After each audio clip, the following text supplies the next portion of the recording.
In the decades before the Second World War, Japanese leaders dreamed of an empire that stretched across the Pacific.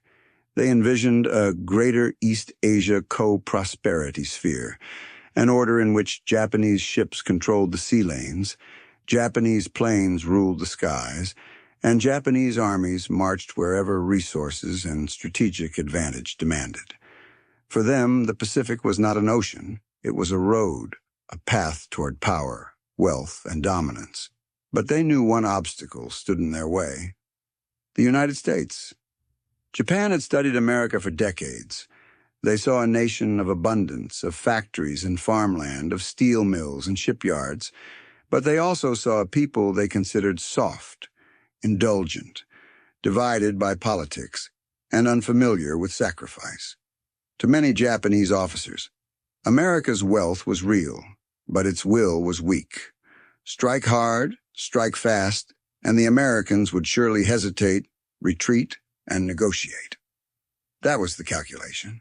That was the dream. The Imperial Japanese Navy was built around this vision. It was a navy of elegance and precision, with carriers like Akagi and Kaga, battleships like Nagato and the unfinished giant Yamato, destroyers and cruisers designed for speed and power. The Japanese had invested not in quantity, but in quality. The idea that a fleet of superbly trained crews, supported by carefully built warships, could outfight and outlast any adversary. They placed their faith in skill, in courage, and in the spirit of the warrior. But beneath this confidence lay a dangerous assumption. Japanese leaders believed they could win quickly, before America's industrial strength truly came into play. They knew the Americans had more factories, more workers, more steel.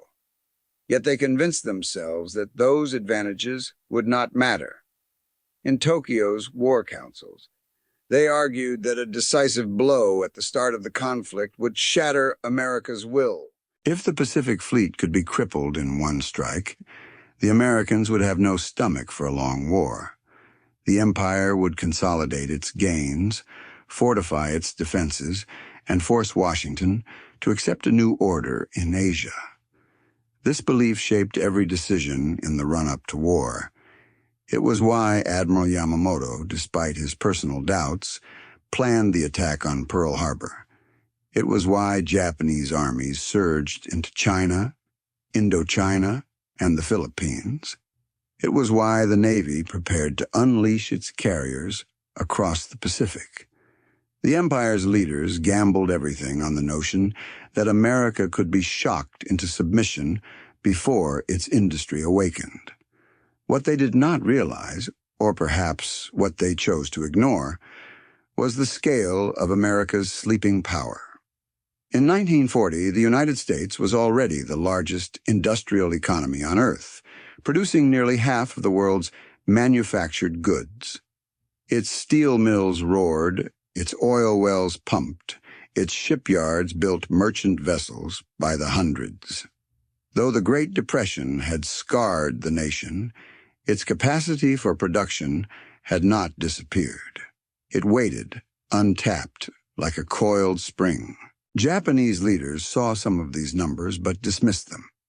They told themselves that America's democracy was too slow to mobilize, that its people would not sacrifice comforts for war, that its leaders would hesitate and falter. They pointed to America's isolationism, to the reluctance of Congress to become involved in foreign conflicts. They convinced themselves that even if America had the capacity, it lacked the will. This underestimation was not born of ignorance alone. It was born of hubris. Japan's naval victories in the Russo-Japanese War of 1905, its rapid conquests in China, its dazzling exercises at sea, all had fostered a belief that spirit and strategy could overcome numbers and machines. They believed that a well-placed sword could cut through any foe, no matter how large. They believed they could outfight America before America could outbuild them. But there were voices of caution. Yamamoto himself, The very man who designed the Pearl Harbor strike warned that Japan could run wild for 6 months, but beyond that, he could promise nothing. He knew the American industrial base, having studied in the United States and visited its factories. He had seen the endless assembly lines, the roaring forges, the vast rail networks. He knew what Japan was gambling against. But his warnings were drowned out by those who believed in the quick strike, the decisive battle, the myth of American weakness. Thus, the stage was set.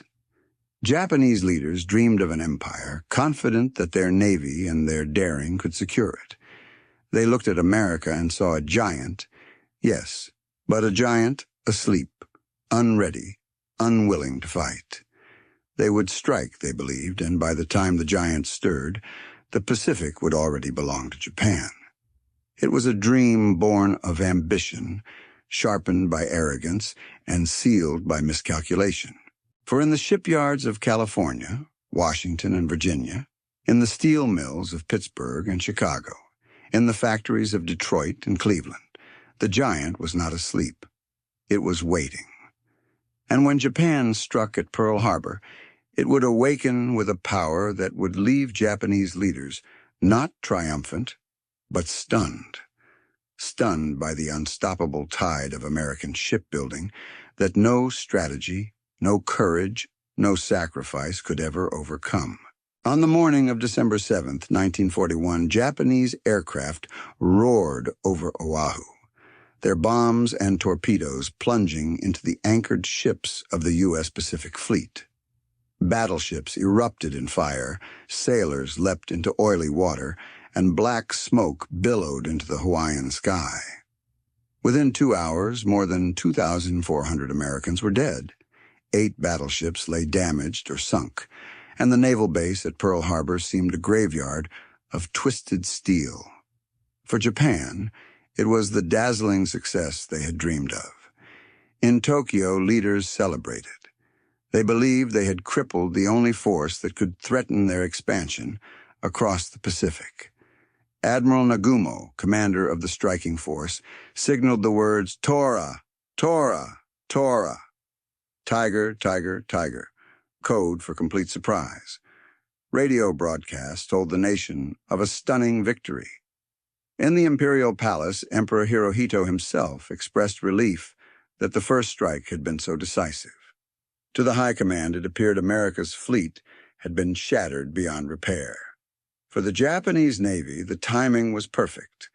Their armies were already on the move, striking at Hong Kong, Malaya, the Philippines, and the Dutch East Indies. With America stunned and bleeding, the empire would seize the oil, rubber, and resources it needed.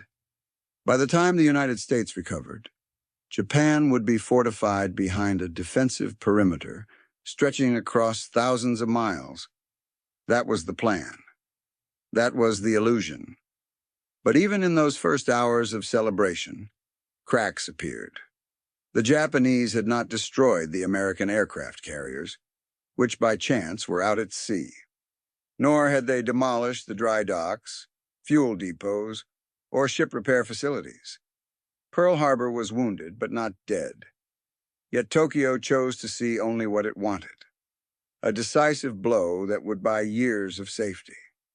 Japanese leaders underestimated not only what they had left untouched, but also what was waiting behind America's wounded fleet.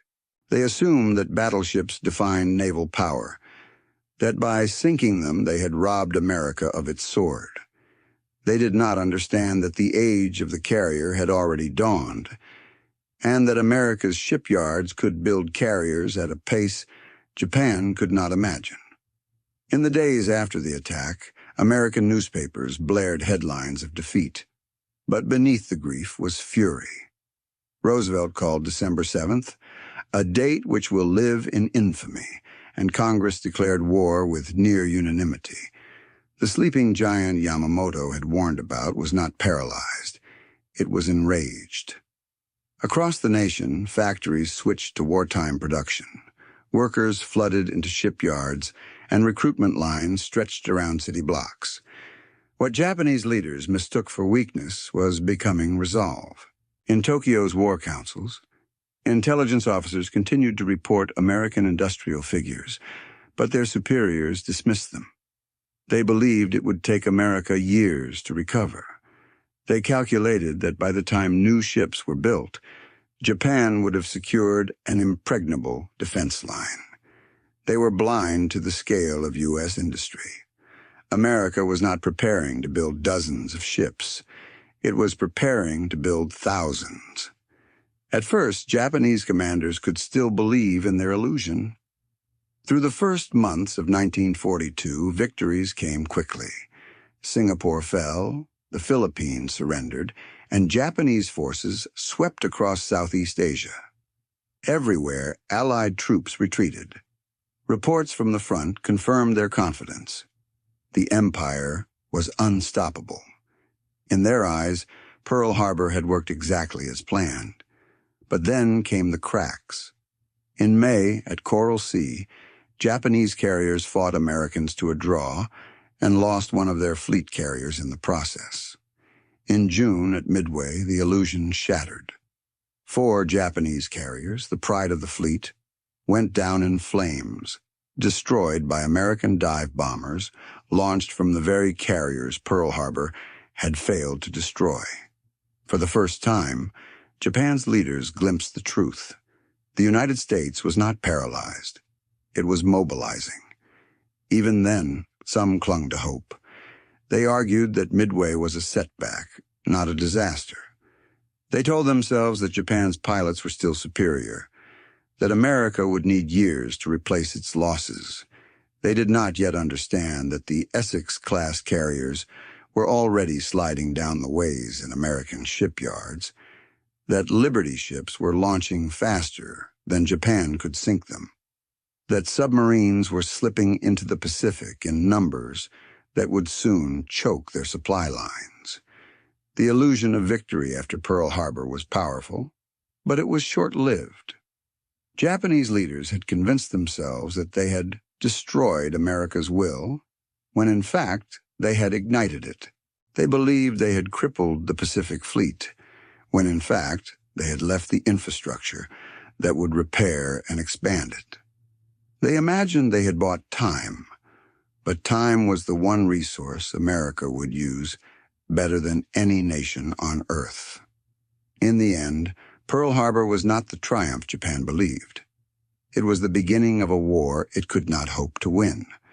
The empire's leaders had seen the explosions, the burning ships, the smoke, and convinced themselves they had achieved the impossible.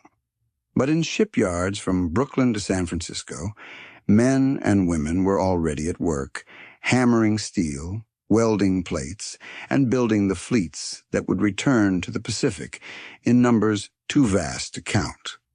For Japan's leaders, the illusion of Pearl Harbor was the first step on the path to shock. They had stunned America. But soon they would be the ones stunned as ship after ship slid into the water, proof that America's shipbuilding power was unstoppable. In the weeks after Pearl Harbor, as smoke still lingered over the wrecks in Hawaii, a transformation began across the American homeland. The United States, a nation that had endured the Great Depression and long debated its role in the world, now turned with singular purpose toward war. Factories that once made automobiles began producing tanks and aircraft engines.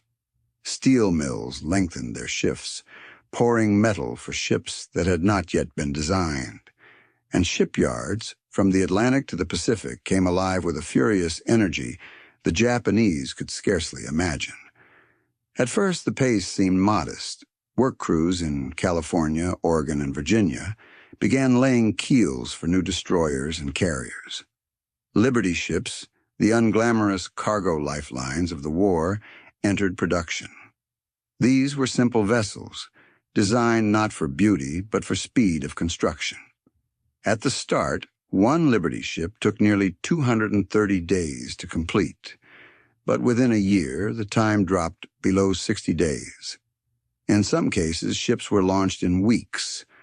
One record-setting yard in Richmond, California, completed a Liberty ship in just 4 days and 15 hours. For Japanese leaders who often needed a year to finish a single destroyer, such speed bordered on the impossible. The arsenal of democracy was no slogan. It was reality. Roosevelt's call to arms in December 1940 had already set the stage, urging factories to produce 50,000 planes a year. After Pearl Harbor, that number became a baseline. Workers poured into cities like Detroit, Pittsburgh, and Seattle.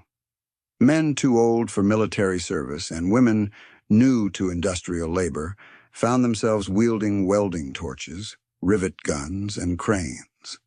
The shipyards ran 3 shifts, 24 hours a day, 7 days a week. Floodlights turned night into day, and the clang of hammers echoed across the docks. What made this awakening so powerful was not just manpower, but organization. The United States perfected assembly line methods on a maritime scale. Prefabricated sections of ships were built inland, shipped by rail to the coasts, and welded into hulls with astonishing speed. Modular design meant that multiple yards could work on different parts of the same vessel simultaneously. A destroyer's bow might be shaped in Wisconsin, its midsection in Pennsylvania, its stern in Louisiana, all converging at a coastal shipyard where the pieces were joined into a single fighting ship. Japanese intelligence officers began intercepting reports of American shipbuilding numbers. The figures seemed absurd. In 1942 alone, more than 8 million tons of shipping were launched. By 1943, the number doubled. To the Japanese High Command, accustomed to measuring progress in handfuls of vessels, the idea that America could launch hundreds of ships in a single year was staggering. Admiral Ugaki, Yamamoto's chief of staff, recorded in his diary, "Every convoy they lose, they replace tenfold. How can we fight an enemy that grows stronger with each loss?" The awakening extended to warships as well. The keel of the first Essex-class carrier was laid in April 1941 before Pearl Harbor, but by 1943 they began sliding into the water in a steady rhythm. These carriers were larger, faster, and more versatile than Japan's fleet carriers, and they came not one at a time, but in waves. American shipyards produced them with such relentless pace that by the end of the war, 24 Essex-class carriers had joined the fleet, accompanied by dozens of smaller escort carriers. For Japanese leaders who had expected America to struggle just to replace Pearl Harbor's losses, the sight of new carriers appearing every few months was shocking. Destroyers followed the same pattern. Essential for escorting convoys, hunting submarines, and screening carrier task forces, they rolled off the slips in astonishing numbers. Fletcher-class destroyers became the workhorses of the Navy, fast, reliable, and armed to the teeth. Over 175 were built during the war, an industrial feat Japan could not match. Each time Japanese submarines claimed a victim, new destroyers rose to protect the next convoy. Even battleships, though fading in strategic value, continued to join the fleet. The mighty Iowa class, with its 16-inch guns and 33-knot speed, represented America's industrial audacity. Each one demanded more steel than Japan could spare for a dozen cruisers, yet the U.S. produced 4 during the war. For every loss at sea, a replacement was already underway. Where Japan launched a handful of ships each year, America launched hundreds. The industrial machine was not merely keeping pace with losses, it was expanding the fleet beyond anything that the Japanese had planned for. By late 1943, American task forces could attack on multiple fronts simultaneously, each led by carriers that Japan could no longer afford to risk. Japanese leaders tried to adapt their strategy. They emphasized quality over quantity, banking on ships like the super battleship Yamato to intimidate and overwhelm. But the awakening of American industry rendered such bets futile. No matter how powerful a single ship might be, it could not be everywhere at once. The United States did not need one Yamato. It had dozens of Essex carriers, each with an air group capable of sinking giants. The arsenal's awakening also meant relentless replacement of merchant shipping. Japanese submarines, initially optimistic about commerce raiding, found their successes meaningless. For every cargo ship they sank, 2 more sailed. Supplies flowed to Australia, to Guadalcanal, to New Guinea. Fuel, ammunition, and food kept American offensives alive. Japan, by contrast, saw its own merchant fleet dwindle. Its tankers sunk faster than they could be built. By the end of 1942, the contrast was already stark. Japan had launched fewer than 300,000 tons of shipping that year. America had launched over 8 million. The imbalance was not one of percentages, but of entire orders of magnitude. It is as if we are trying to empty the ocean with a bucket, one Japanese officer admitted privately. The awakening of American shipbuilding was not just numbers on a chart. It was visible on the horizon. Sailors and pilots alike described the shock of seeing American task forces appear with more carriers, more escorts, more destroyers than before. "We sank them," one Japanese pilot told his superiors after Midway. "Yet they return. They always return." What the Japanese had believed impossible was now undeniable. Pearl Harbor had not crippled the American fleet. It had unleashed it. The arsenal was awake, and it would not rest until the empire that had struck Hawaii was defeated. For Japanese leaders, this realization was like watching a tide rise higher and higher, unstoppable and indifferent to their efforts. They had gambled on a quick war, a decisive blow. Instead, they had awakened an enemy whose true strength lay not in what was afloat in 1941, but in what would be afloat by 1944.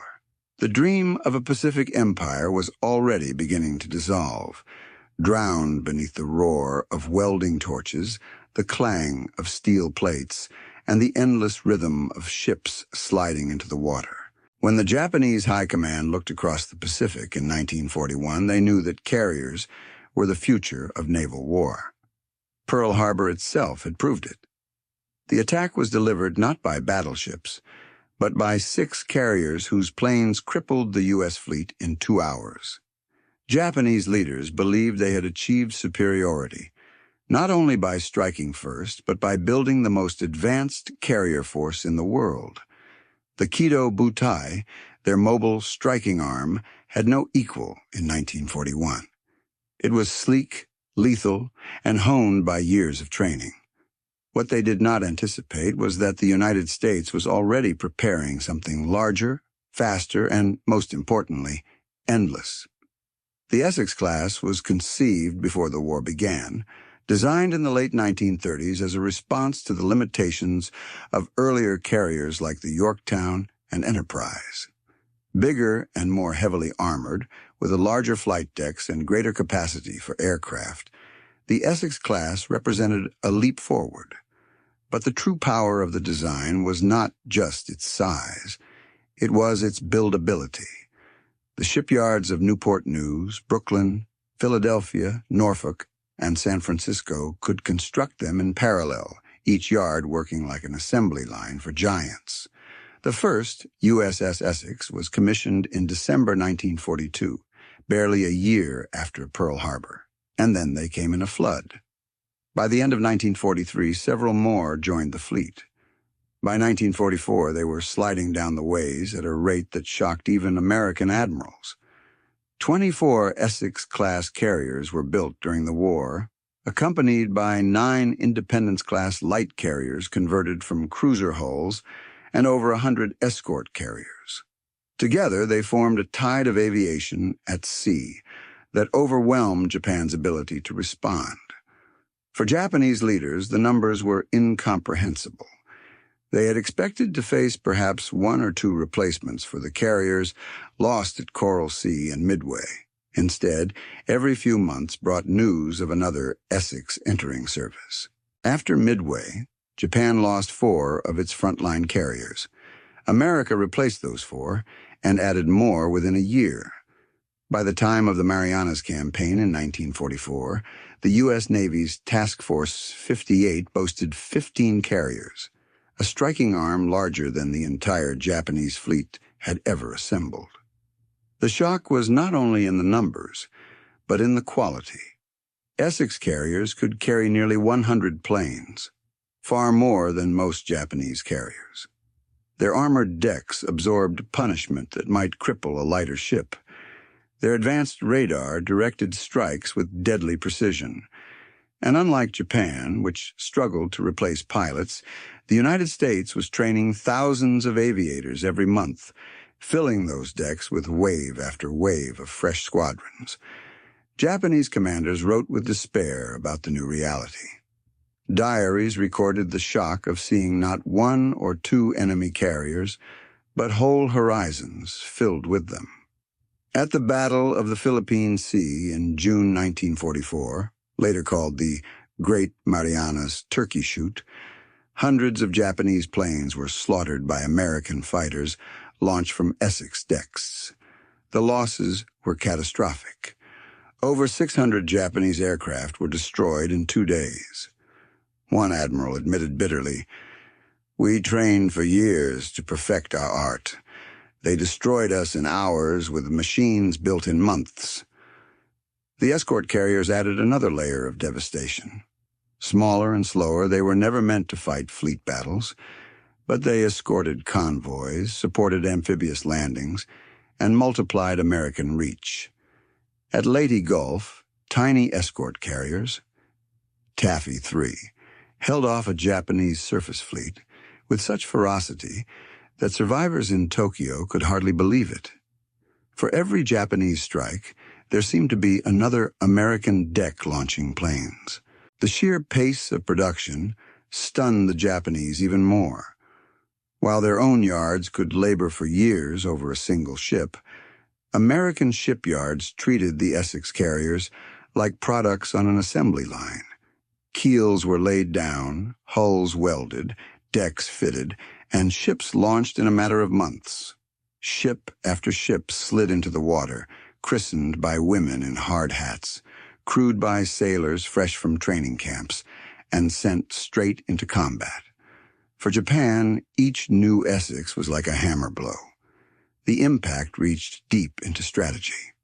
Japan had once believed it could win a decisive battle, crippling the American fleet in one engagement. But how could they fight a decisive battle against an enemy that always returned stronger? Midway had destroyed 4 carriers, but by 1944, America had more than quadrupled that loss. Even when kamikazes began their desperate attacks in the Philippines and Okinawa, striking and sometimes sinking U.S. carriers, replacements stood ready. No loss was permanent. No victory could slow the tide. One Japanese officer compared it to trying to fight a flood with a bucket. "For every hole we cut," he said, "the water poured back stronger. We sank 1, they built 3. We damaged 2. They sent 5 more. We had no answer." The psychological effect was devastating.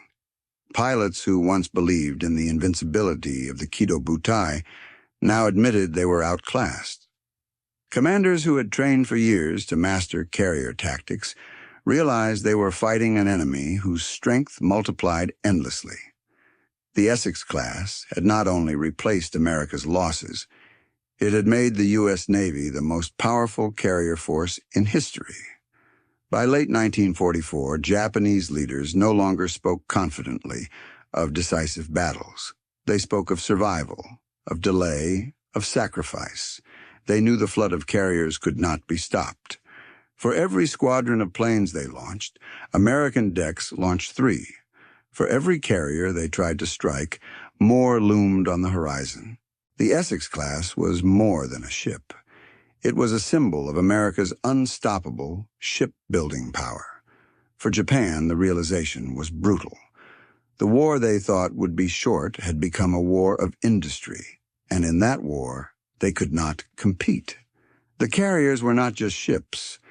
They were the visible proof of an empire's miscalculation, the stunning revelation that America's shipyards could outbuild, outlast, and overwhelm any fleet afloat. While the Essex-class carriers became the symbols of America's naval supremacy, they were only the most visible part of a far larger tidal wave. Beneath the glamour of flight decks and dive bombers lay the true backbone of the U.S. Navy, the endless tide of destroyers, cruisers, and submarines that poured from the slips of American shipyards. For Japanese leaders who counted their warships in single digits each year, the sheer volume of American production was incomprehensible. Destroyers were perhaps the most decisive. Fast, versatile, and bristling with torpedoes and guns, they protected carriers, escorted convoys, and hunted submarines. Japan entered the war with highly capable destroyers like the Fubuki-class, but each one was a major investment, built slowly and carefully. By contrast, America's answer was mass. The Fletcher-class destroyer, introduced in 1942, was rugged, reliable, and designed for rapid production.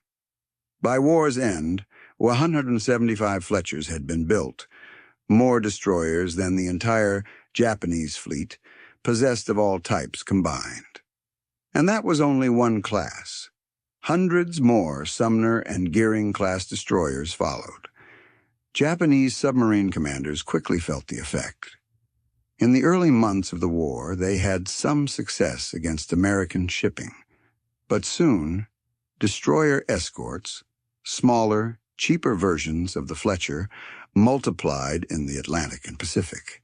These tin cans carried sonar, depth charges, and radar. They ran in packs, scouring the seas for submarines. By 1943, American convoys sailed under constant destroyer guard. Japanese subs, already limited in number and hampered by poor doctrine, began to vanish one after another. For Japanese surface fleets, the destroyers were an equally deadly threat. Night after night, American task forces prowled the Solomon Islands and New Guinea, their destroyers unleashing devastating torpedo barrages. At the Battle of Vella Gulf, 6 American destroyers ambushed 4 Japanese destroyers and sank 3 without loss. It was a pattern repeated across the Pacific. Japanese ships dwindled, American destroyers multiplied. Survivors described the horror of facing opponents who never seemed to run out of ships, shells, or fuel. Cruisers added another layer. Heavier and more heavily armed, they formed the screens for carrier task forces and led surface engagements. Japan had invested in cruisers during the interwar years, building sleek and powerful vessels like the Mogami-class. But American industry outpaced them again. Dozens of Cleveland-class light cruisers slid into the water, so many that they seemed to form an iron wall around American carriers.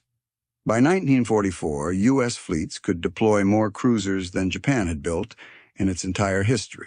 For Japanese leaders watching these battles unfold, the realization was grim.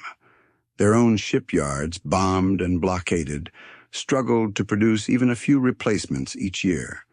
Meanwhile, American production accelerated. Each cruiser lost at Guadalcanal was replaced within months. Each destroyer sunk at Leyte was quickly filled by another sliding off a slipway. The imbalance grew so wide that Japanese admirals stopped hoping to match America ship for ship. They could only hope for miracles. The submarine war was perhaps the most devastating.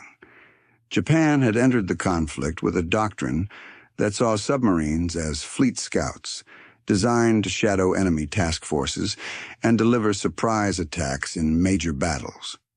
They were not trained or deployed to strangle shipping. America, by contrast, unleashed its submarines against Japan's merchant fleet. And here again, shipbuilding power told the story. American yards launched more than 200 fleet submarines during the war, each one capable of ranging thousands of miles across the Pacific. They prowled Japanese sea lanes relentlessly, sinking tankers, transports, and supply ships. The results were catastrophic for Japan. By 1945, American submarines had sunk over half of Japan's merchant fleet, cutting off oil from the Dutch East Indies, food from Southeast Asia, and raw materials from China. Japanese industry starved, its armies stranded, its navy desperate for fuel. Every convoy that sailed became a gamble, and more often than not, it ended in fire and wreckage. What shocked Japanese leaders most was the relentlessness. Destroyers hunted their submarines without pause. Submarines sank their merchantmen with ruthless efficiency. Cruisers and escort vessels multiplied so quickly that every American convoy seemed untouchable. "We strike one Japanese captain admitted, "and two more appear. We sink two and four more replace them. It is endless." And the phrase echoed in war diaries. Endless. Endless destroyers, endless cruisers, endless convoys. By 1944, Japanese officers began to describe the Pacific not as an ocean, but as an American highway. Task forces sailed from Pearl Harbor to the Marianas, from Australia to the Philippines, with scarcely a pause. Fuel, ammunition, aircraft, and soldiers flowed across distances that should have crippled logistics. Yet the United States delivered them all, guarded by the endless tide of warships.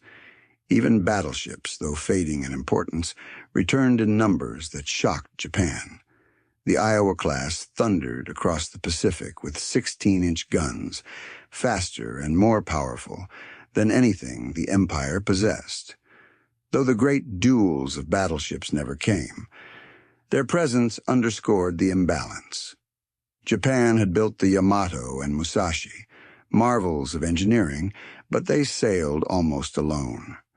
America had a fleet of giants, and behind them the endless destroyers and cruisers that kept them safe.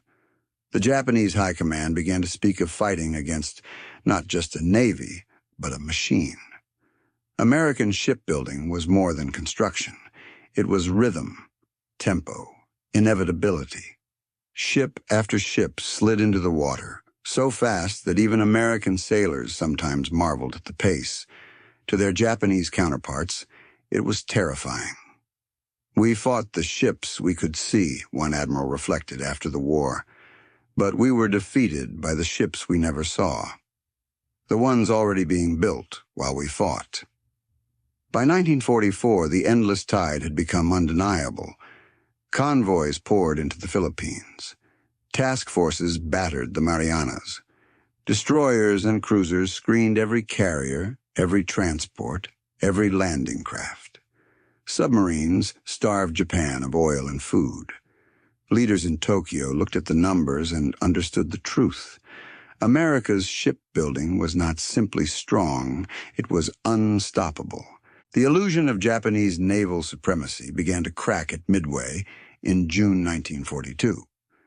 Just 6 months after Pearl Harbor, 4 of Japan's frontline carriers, Akagi, Kaga, Soryu, and Hiryu, were reduced to burning wrecks sent to the ocean floor by American dive bombers. For Japanese leaders, it was a loss too great to hide, though the truth was shielded from the public. They had expected a decisive victory, one that would secure their empire's perimeter. Instead, they had lost the very core of their striking force. Even so, many in Tokyo still clung to the belief that Japan's superior spirit and training would compensate. They told themselves America had been lucky at Midway, that their aviators still ruled the skies, and that their surface fleets could still overwhelm the enemy. But they did not account for the rhythm already building in American shipyards. Even as the wrecks of Pearl Harbor still sat in the shallows, new carriers, cruisers, and destroyers were already under construction. For every Japanese carrier lost, America was building 2. The next great test came in the Solomon Islands. When U.S. Marines landed on Guadalcanal in August 1942, Japan launched a furious campaign to drive them off. Night battles raged across the waters of Iron Bottom Sound, where cruisers and destroyers exchanged torpedoes at point-blank range. The Imperial Navy fought with ferocity and at times inflicted heavy losses. Yet even here, the imbalance began to show. Every American cruiser sunk was quickly replaced by another sliding down a slipway. Every transport lost was matched by 2 more Liberty ships carrying supplies. Japanese sailors began to notice something unsettling. No matter how many ships they destroyed, the flow of American reinforcements never stopped. The Marines on Guadalcanal remained supplied, their airfield defended, their resolve unbroken. Japanese troops, by contrast, starved in the jungle, their supply lines strangled by American destroyers and submarines. It was like fighting an enemy with endless breath, one Japanese officer admitted. We grew weaker with each battle, and they grew stronger. The Battle of the Santa Cruz Islands in October 1942 offered another bitter lesson. Japanese pilots managed to sink the carrier Hornet and damage Enterprise, but the cost was unbearable. Dozens of veteran aviators were lost, men Japan could not replace. America, however, launched more carriers in the following months. The Essex-class began to arrive, their decks brimming with fresh squadrons of newly trained pilots. Japanese leaders watched in disbelief as the enemy fleet seemed to recover faster than they could even repair their own ships. By early 1943, the pattern was unmistakable. The Guadalcanal campaign ended with Japan in retreat. The Empire had poured ships, planes, and men into the struggle, but America had matched and exceeded every effort. Worse, the losses in trained pilots and crews were catastrophic. Japan's carefully nurtured pre-war elite was gone. The Americans, with their assembly line training programs and vast resources, replaced losses effortlessly. They have factories for men as well as machines, one admiral lamented. The sense of being outpaced grew sharper with every engagement. At the Battle of the Bismarck Sea in March 1943, American aircraft, escorted by long-range fighters and supported by naval forces, annihilated a Japanese convoy bound for New Guinea. 8 transports and 4 destroyers went to the bottom. Hundreds of soldiers drowned. Survivors reported the horror of relentless American attacks, wave after wave, as if the enemy's strength had no limit. Japanese intelligence tried to make sense of the numbers. Reports from American production suggested tens of thousands of tons of shipping launched each month. Even conservative estimates dwarfed Japan's own capacity. Some leaders refused to believe it, others fell into despair. "It cannot be true," one officer wrote in his diary, "but if it is true, then we are already defeated." The growing tide of American ships was felt not only at sea but in strategy. With each passing month, the U.S. Navy extended its reach. Destroyers and submarines cut supply lines, carriers struck deeper into Japanese territory, and convoys delivered men and material to island after island. Japan had gambled on a short war, expecting America to negotiate after a few setbacks. Instead, they faced an enemy prepared for a long war of attrition, and one whose shipyards ensured that attrition favored them. By late 1943, Japan's admirals no longer spoke confidently of decisive battles. They whispered of holding actions, of delaying tactics, of praying for political change in Washington that might halt the tide. But the tide only grew stronger. The Americans had discovered not only how to fight, but how to sustain the fight indefinitely. Each new ship launched was a promise. The Pacific would not remain in Japanese hands. For the men in Tokyo who had celebrated Pearl Harbor, the realization was stunning. They had struck first, struck hard, and believed they had crippled their enemy. But at Midway and Guadalcanal, they saw the truth. America's shipbuilding power was not crippled. It was awakening, and with every battle fought, it grew until the Pacific itself seemed filled with an endless stream of steel. By October 1944, the war in the Pacific had reached its decisive moment. Japan's empire was crumbling, its armies isolated, its navy battered in battle after battle. Yet Tokyo's leaders still clung to one last hope. If they could deliver a crushing blow against the American fleet during the invasion of the Philippines, perhaps they could halt the tide, perhaps they could force the United States to negotiate. It was a desperate dream, but desperation was all that remained. The Americans came to Leyte in force. General Douglas MacArthur returned to the Philippines with hundreds of thousands of soldiers, supported by the greatest naval armada ever assembled in the Pacific. Task Force 38, under Admiral William Halsey, brought nearly 20 fleet and light carriers, escorted by battleships, cruisers, and destroyers beyond counting. Offshore, transport convoys stretched across the horizon. For Japanese commanders watching from afar, the sight was staggering. It was as if the sea itself had turned to steel, one officer wrote later. The Japanese response was Shogo, Operation Victory. They gathered what remained of their fleet, battleships Yamato and Musashi, a scattering of carriers, cruisers, and destroyers. The plan was bold. Lure Halsey's carriers north with a decoy force, then drive their main battleships into Leyte Gulf to smash the landing beaches. It was their last chance for a decisive battle. But the Americans were no longer the same Navy that had been caught at Pearl Harbor. They had grown into a machine of overwhelming scale. At Leyte, the imbalance became undeniable.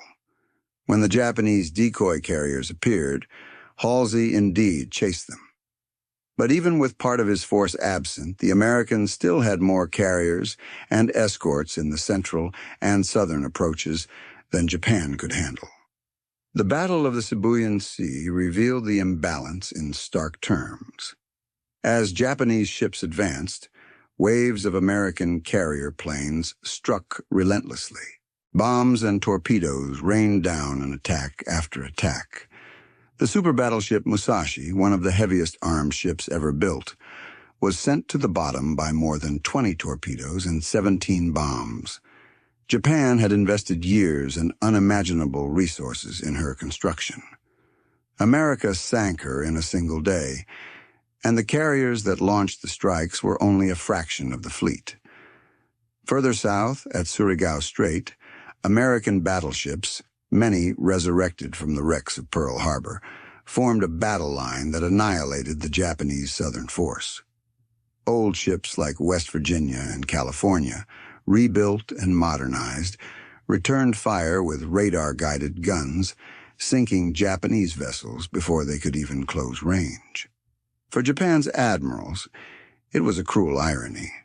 The very ships they thought destroyed in 1941 had been reborn by American shipyards and were now exacting revenge.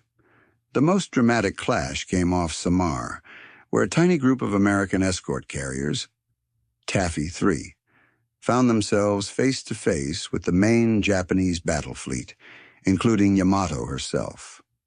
By all logic, the Japanese should have crushed them. Instead, destroyers and destroyer escorts charged headlong into the giants, firing torpedoes at point-blank range, laying smoke screens, and fighting with suicidal bravery. Aircraft from the little carriers struck again and again. Confused, battered, and believing they faced a much larger force, the Japanese turned back.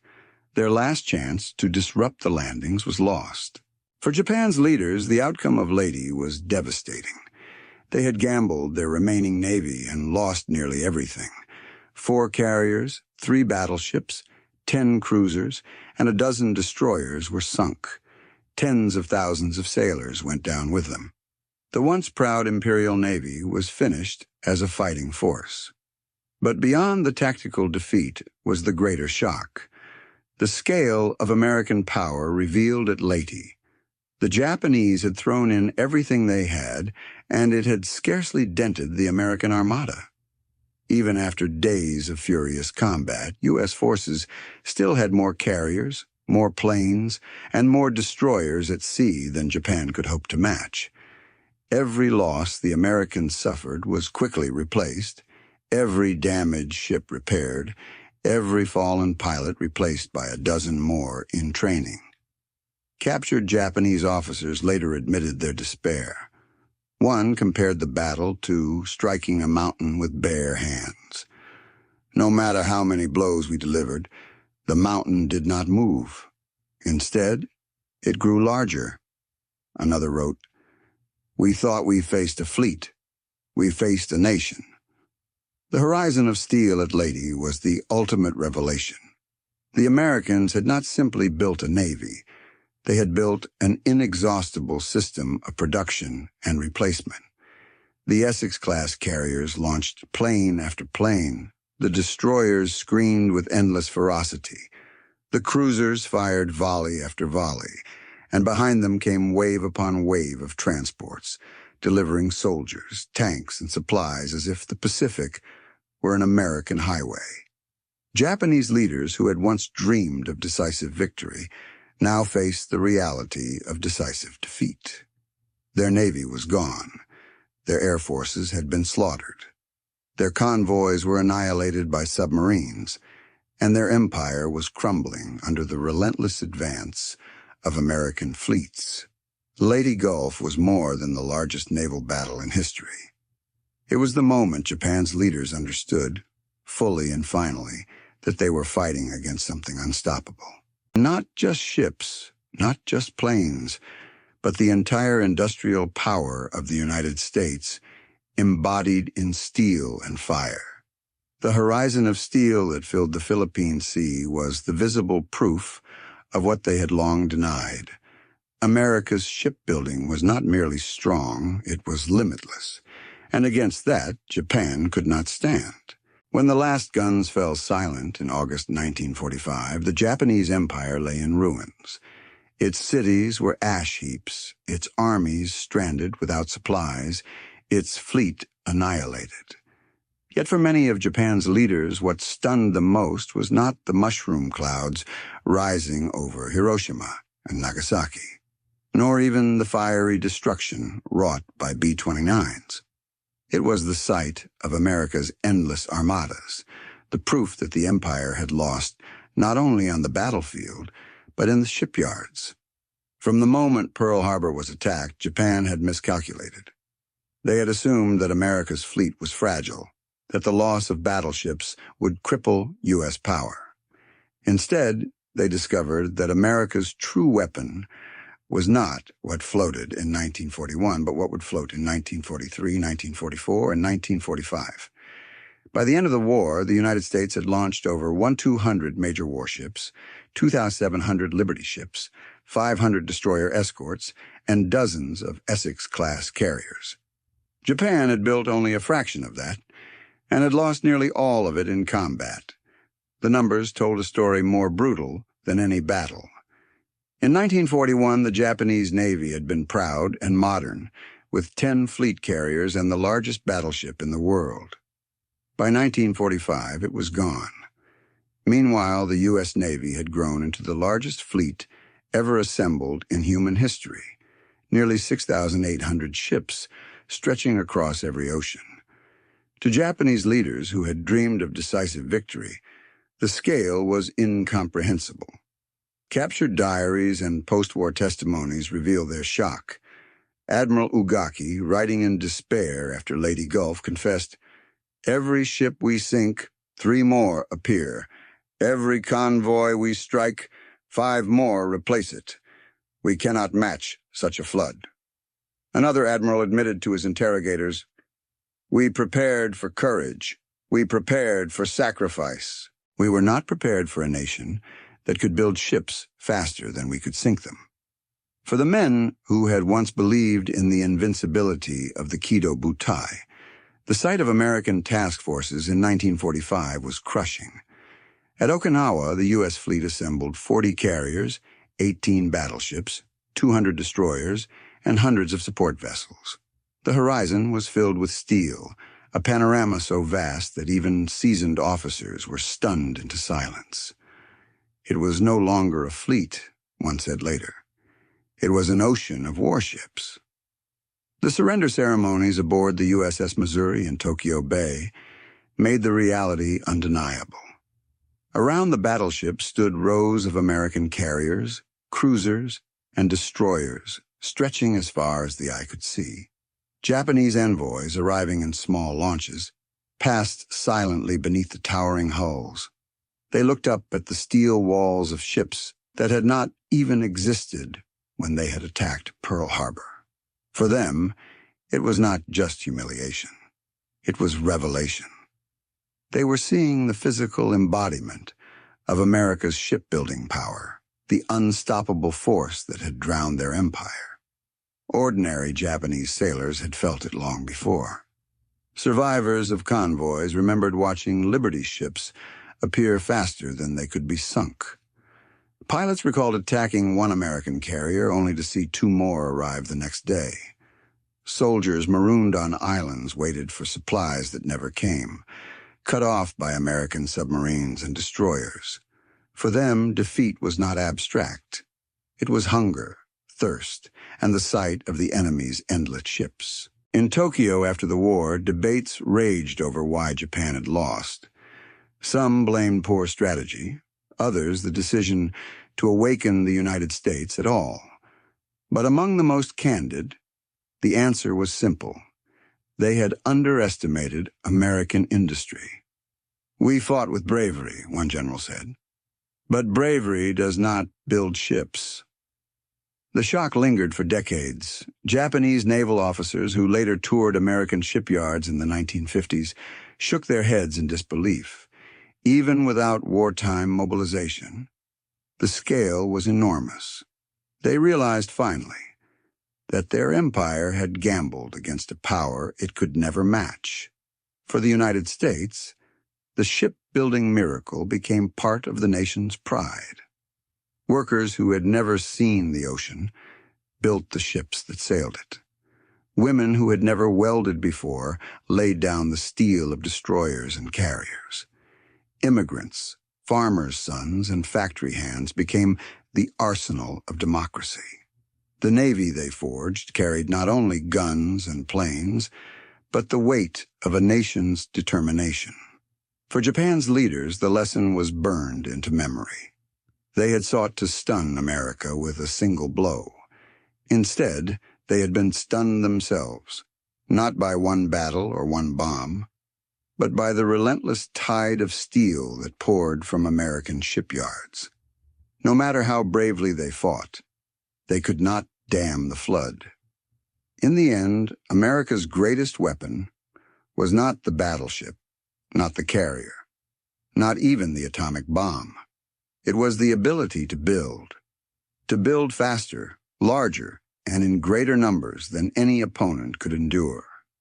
That was the power that stunned Japan's leaders. That was the power that broke their empire. And that was the power that ensured the Pacific would never again belong to them.